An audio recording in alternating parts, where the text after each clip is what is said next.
उनका राजनीतिक स्वार्थ हो, उनका पारिवारिक स्वार्थ हो। नीतीश के आप नहीं हैं, आप जेडीयू के भी नहीं हैं, तो आनंद मोहन की कोई पॉलिटिक्स नहीं है। शिवहर से जीतने वाला मंत्री बनेगा ऐसा गारंटी नहीं है। आनंद मोहन के बयान बहुत बदले बदले हैं। आप अगर गौर करिए तो आनंद मोहन लगातार नीतीश कुमार की पार्टी पर सवाल उठा रहे हैं। कभी थैले वाली पार्टी, कभी चंडाल चौकड़ी, इस तरीके के बयान दे रहे हैं। तो लेकिन आनंद मोहन की लड़ाई सिर्फ अपने परिवार के लिए है, समाज के लिए है, या सिर्फ अपने परिवार के लिए है? तमाम बातें हैं, चर्चा करेंगे। सर है सर, देख रहे हैं आप खबरों पर कि किस तरीके से आनंद मोहन लगातार बयान दे रहे हैं, और बहुत ज्यादा नीतीश कुमार को भी उन्होंने कह दिया कि मैं उनका चमचा नहीं हूं। तो क्यों आखिर ऐसा करे? अब क्या इसके पीछे कारण है? आनंद मोहन जेडीयू में नहीं है, मतलब आनंद मोहन टेक्निकली जेडीयू में नहीं है। उनकी वाइफ जेडीयू में शिवहर से सांसद हैं, उनके बेटे भी विधायक हैं जेडीयू से, लेकिन आनंद मोहन टेक्निकली नहीं है।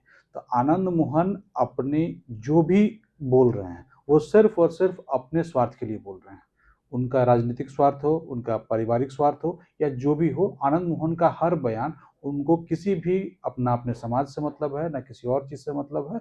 अभी की तारीख में जो भी वो बोल रहे हैं वो सिर्फ और सिर्फ अपने स्वार्थ के लिए बोल रहे हैं। और वो जो स्वार्थ जो भी हो, क्या है कि अगर आपको नीतीश का नहीं बनना है, नीतीश के आप नहीं हैं, आप जेडीयू के भी नहीं हैं, जेडीयू के लीडर्स को आप ये बुरा भला कह रहे हैं, तो फिर आपके पॉलिटिक्स क्या है ये आप बताइए। तो आनंद मोहन आज तक ये क्लैरिफाई नहीं किया है कि वो क्या चाहते हैं। आनंद मोहन इस पर आरोप लगा रहे हैं, उस पर आरोप लगा रहे हैं, और इसी के इर्द गिर्द वो अपना एक ताना बाना बुन रहे हैं। कभी वो क्षत्रिय समाज यानी कि राजपूत नेता बनने का प्रयास करते हैं, कभी वो शोषित बन जाते हैं कि उन्हें आरजेडी में भी उन्हें जगह नहीं मिली और अब जेडीयू में भी नहीं मिली, या उनके बेटे को मंत्री नहीं बनाया गया, उनकी वाइफ को मंत्री नहीं बनाया गया। जेडीयू से दो केंद्रीय मंत्री हैं, उसमें उनकी वाइफ नहीं है। तो आनंद मोहन की पूरी ख्वाहिश यही है कि किसी भी तरह से वो रिलेवेंट बने रहें, उनका परिवार रिलेवेंट बना रहे, उनके बेटे को रिलेवेंसी मिलती रहे, मंत्री बन जाएं या आगे बढ़ जाएं, और या उनकी पत्नी भी आगे बढ़ जाए। तो आनंद मोहन की कोई पॉलिटिक्स नहीं है। आनंद मोहन सिंपल और सिंपल अपना स्वार्थ के लिए बस अभी काम कर रहे हैं। तो अब बेटे को तो इतनी बड़ी जिम्मेदारी दी गई थी कि मंत्री नहीं बनाएगा, लेकिन सम्राट चौधरी ने किसी आयोग में शामिल किया। देखिए, आनंद मोहन के बेटे चेतन आनंद को जो मंत्री बनाया गया, या सॉरी जो उन्हें विधायक बनाया गया, या उसके बाद जो आयोग में जगह मिली, उसके बाद से उन्हें टिकट भी मिला, ये उसका परिणाम है। जब 2024 में तेजस्वी यादव को के खिलाफ आरजेडी के विधायक होते हुए नीतीश कुमार की सरकार बनाने के लिए चेतन आनंद ने वोट किया था, वो उसका रिवार्ड था।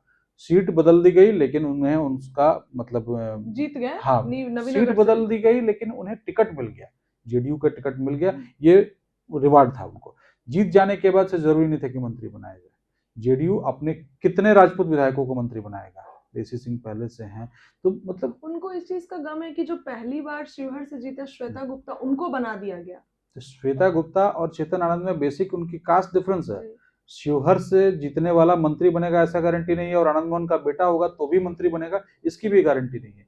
बाकी नीतीश कुमार या जेडीयू या कोई भी दल है, वो अपना पूरा सामाजिक समीकरण बनाता है, और सामाजिक समीकरण में जो फिट बैठता है उसको आगे बढ़ाता है। आप हो सकता हो कि कुछ वैसे लोगों को मिल जाती है जगह जो बड़े नेताओं के करीबी रहते हैं, लेकिन आप उसमें भी नहीं है, क्योंकि आपकी मतलब इस पर जो विश्वसनीयता है उस पर हमेशा सवाल उठते रहे हैं। तो अभी आप यंग हैं, फर्स्ट टाइम एमएलए बने थे, अब आप सेकंड टाइम एमएलए बन रहे हैं, तुरंत मंत्री क्यों बनना है? श्वेता गुप्ता पहली बार जीत गई, बन गई, वो उनके समाज की स्थिति थी, या उनका क्या इक्वेशन रहा वो अलग चीज है। लेकिन आप उसके नाते जेडीयू पर वार करते रहेंगे तब तो क्या होगा? जेडीयू के पास 84 विधायक है, 84 में से मंत्री तो 14-15 ही बने, तो आप सभी मंत्री बन जाएंगे ऐसा होता नहीं है। तो नहीं हो सकता है, तो थोड़ा सा इनमें शांत रहना चाहिए था, थोड़ा सा चीजों को समझना चाहिए था। लेकिन आनंद मोहन को उससे कोई मतलब नहीं। आनंद मोहन किसी भी तरह से खुद की रिलेवेंसी दिखाने के लिए वो कोशिश कर रहे हैं, और इस कोशिश में पता नहीं सफल होंगे नहीं होंगे। अभी तक तो नहीं हुआ है, आगे देखते हैं क्या होगा। तो चेतन आनंद के बाद अब उनके एक और बेटे की चर्चा चल रही है, अंशुमन जी। तो क्या उनको भी अब इस तरीके से उनका ख्वाब है कि उनको भी जगह मिले जदयू में? वही बात है ना कि ये पॉलिटिक्स ही आनंद मोहन की कंप्लीटली उनकी फैमिली के लिए ओरिएंटेड है। उनको कोई मतलब नहीं है बिहार से, उनको कोई मतलब नहीं है समाज से, उन्हें मतलब है उनकी फैमिली को ठीक ठाक पोजिशनिंग मिल जाए। वाइफ को जो लवली आनंद है वो एमपी हैं, चेतन आनंद विधायक बन गए हैं, मंत्री बन जाए, अंशुमान भी कहीं से सेट हो जाए, यही उनकी ख्वाहिश है और इसी के लिए ये पूरा वो हमलावर है जेडीयू पर, चूंकि अभी उनकी पत्नी और उनका बेटा दोनों जेडीयू में है, तो जेडीयू पर हमलावर है, बाद में वो भाजपा भी हो सकते हैं, आरजेडी पर पहले थे, तो वो कभी भी हो सकते हैं, उसमें कोई ये नहीं। जी, लेकिन चेतन आनंद को पूरा एक्सपेक्टेड था कि उनको बनाया जाएगा मंत्री, क्योंकि निशांत के साथ वो कोर ग्रुप में पूरा शामिल थे जब निशांत मंत्रिमंडल का विस्तार नहीं हुआ था उसके पहले। निशांत के कोर ग्रुप में शामिल किसी भी व्यक्ति को मंत्री नहीं बनाया गया है जी, जिसमें सिर्फ और सिर्फ निशांत है जो मंत्री बने जी। हैं, बाकी उनके कोर ग्रुप जो सो कॉल जो निशांत 9 टाइप का जो एक टर्म कहा जा रहा था ना, वो सबका ही उसमें से कोई मंत्री नहीं बना, तो चेतन भी नहीं बना है।